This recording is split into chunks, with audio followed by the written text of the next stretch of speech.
আজকে একটি ব্লগ নিয়ে চলে আসলাম। অনেক পদের রান্না শেয়ার করব, তো স্কিপ না করে ফুল ভিডিও দেখুন। হ্যালো বন্ধুরা, আসসালামু আলাইকুম। কেমন আছেন? আশা করি সবাই ভালো আছেন আল্লাহর রহমতে, যে যেখানেই আছেন। আর আমার ভিডিওটা যে যেখান থেকেই দেখতেছেন সবাইকে অসংখ্য ধন্যবাদ আমার ভিডিওর সাথে যুক্ত হওয়ার জন্য। অনেক অন্তর থেকে ভালোবাসা। তো এটা পোলাও রান্নার জন্য আর কি ব্রাউন কালার করে কিছুক্ষণ আমি বেস্তা করে তারপরে পোলাওটা রান্না করতেছি। আর পোলাওটার এত যে ফ্লেভার একটা ঘ্রাণ ছুটছে, কি বলবো, এত ভালো লাগে। আর এভাবে রান্না করলে পোলাওটা কিন্তু ঝরঝরা হয়। আর এমন হচ্ছে যে অনেকে ঘি দিয়ে রান্না কিন্তু পছন্দ করে না, তো এভাবে রান্না করে আপনারা খেয়ে দেখতে পারেন। আমি কিন্তু বেশি ঘি আর কি অ্যাড করি নাই। এটা হচ্ছে মুরগি রান্না করতেছি, কিছু আর কি আলু দিয়েছিলাম। আর আলুটা আমার খুব পছন্দ, এই জন্য আলুটা দিলে কি আমার ভালো লাগে।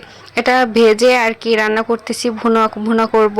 তো কিছুক্ষণ আমি অনেকক্ষণই কষিয়ে নিয়েছি। আর এটা ভালোভাবে কষাতে হবে, মিডিয়াম মতন পানি দিয়ে দিলাম, ফুটে আসছে। তো যে যেখান থেকে আমার ভিডিওটা দেখতেছেন সবাইকে অসংখ্য ধন্যবাদ আমার ভিডিও দেখার জন্য।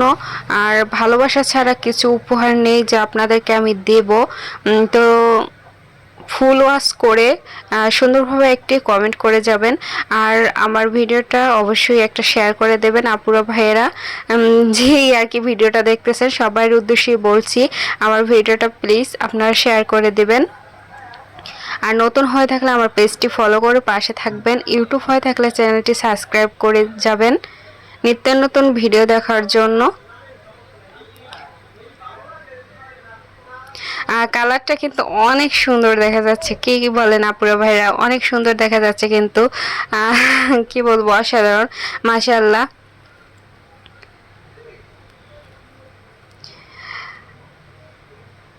এটার চেয়ে মাটির চুলায় যদি রান্না করে, তো মাটির চুলায় রান্না কিন্তু বেশ মজার হয়। তো খেয়েছি মাটির চুলা, অনেক বছর হয়েছে খেয়েছি।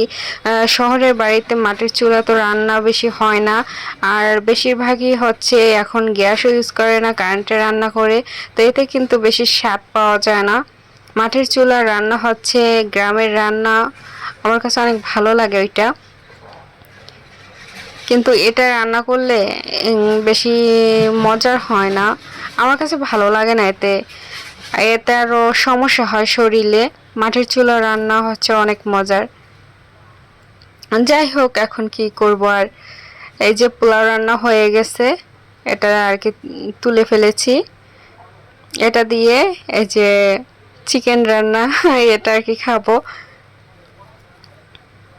তো কেমন হয়েছে চিকেন রান্নাটা অবশ্যই কমেন্টে জানাবেন। আর এটা ছোলা বুট, ছোলা বুটটা ভেজে নিচ্ছি। এটা কিন্তু মুড়ি দিয়ে আমার কাছে খুব ভালো লাগে। মনে হইতেছে যে রোজার মাস চলে আসছে। এভাবে যখনই ছোলা বুট খাই তখনই আমার মনে ওইরকম একটা ফিল আসে যে রোজার মাস এসে পড়ছে, মনে হয় যে এই জন্য আমি ছোলা বুট খাইতেছি। এরকম আপনাদের এইরকম কি হয়? আমার হয়, জানি না কেন আমার এরকম একটা ফিল আসে যে এরকমই রোজার মাসে তো প্রতিদিন খাওয়া হয় এটা, এর জন্য ওইরকম একটা ফিল হয়। তো এটা বেশি আমি ঝাল দিই নাই, কাঁচা মরিচও কেটে দিই নাই, দুটো আর কি ভেঙে দিয়েছিলাম। আর হালকা আর কি একটু গুঁড়া দিয়েছিলাম মরিচের, একদম সাদা সাদা। ওটা আবার খেতে ভালো লাগে না। তো আজকের মতো বিদায় নিচ্ছি, ভালো থাকবেন, সুস্থ থাকবেন।